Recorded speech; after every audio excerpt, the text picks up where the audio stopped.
Hello, I'm Chris Williams. It's Wednesday, the 10th of February 2010. Liverpool are going to beat Arsenal in the Premiership in a game starting in around about 2 hours' time. But before then, welcome to my video blog.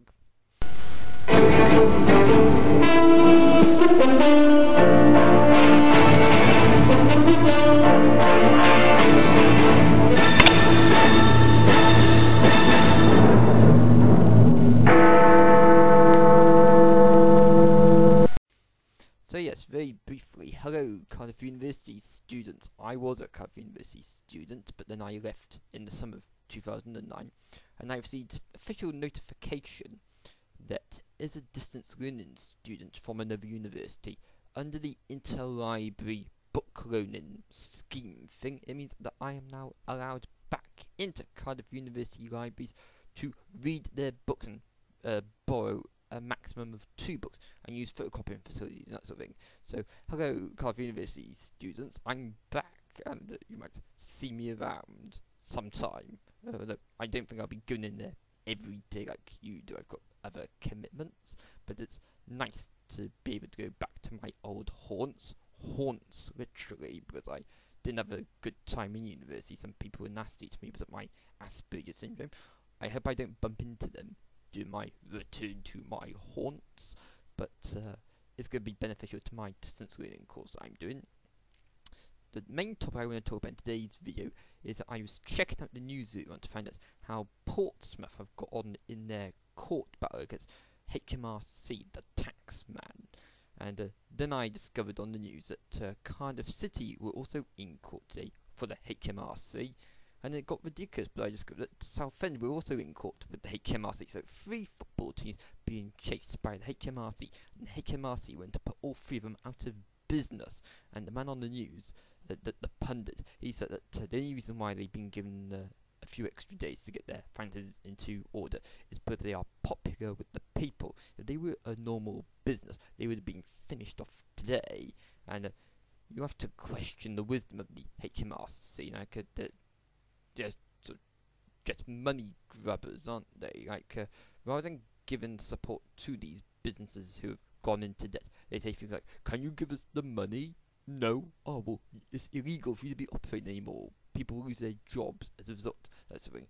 I don't think people who get into financial trouble should be punished.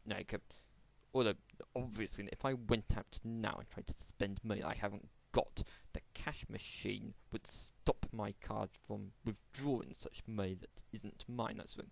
But with these football clubs that get into debt, eventually, the debt will be paid off at the end of the day. When the club eventually finishes, which is never going to happen. When the club finishes, then the debt will be paid off. So the debt is tied up in the assets. So I suppose that for as long as the club is popular and has money coming into it, although this debt is going to be lingering in the background, it's kind of a healthy debt. And I suppose that this ties in with the Thatcherism of the early 80s, where Mrs. Thatcher brought in deregulation, which allowed you to get excessive credit and that sort of thing. So effectively spending money that doesn't exist. Of course, this ended recently with this credit crunch. Not enough credit around. So maybe that's why the HMRC are on the backs of these football clubs. But I wouldn't say that they're spending out of they're not spending outside of their means. They can easily get the money back eventually. They haven't completely dug themselves into a big hole. Like Portsmouth, for instance, they're a Premiership club. They're not some part-time team where someone is squandering the money for an extravagant lifestyle, that sort of thing. They have to pay the wages of the footballers. You might say they're extravagant, but they have specialist skills that's rare to come by. But there isn't much skill at Portsmouth this year, but it's at the bottom of the table. And Cardiff, I know that every time they have good players, they sell them on. Of course, that's how a grassroots team builds itself. You develop talent, you sell it on, you use the money to get more youth players who you then develop homegrown, and that money that you got from selling the play originally. You then use that to build new stadiums, to bring in more fans, to generate more money, and that sort of thing. Because it's financially risky as car fan. They have to borrow money in the short run to assist with such ventures.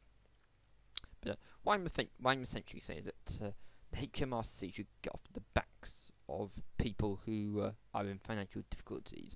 If you're an individual in debt, I think it's wrong that you go to court and they say, "Oh, you can't pay off your motor, therefore you're finished." That's just bad. But you might be trying your best to pay off the debt, and they punish you for your hard work.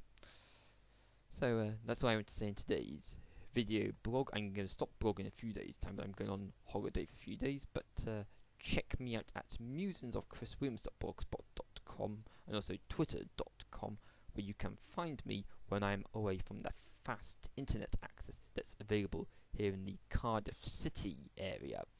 Okay, that's all for today. Until next time, it's bye for now. Bye bye.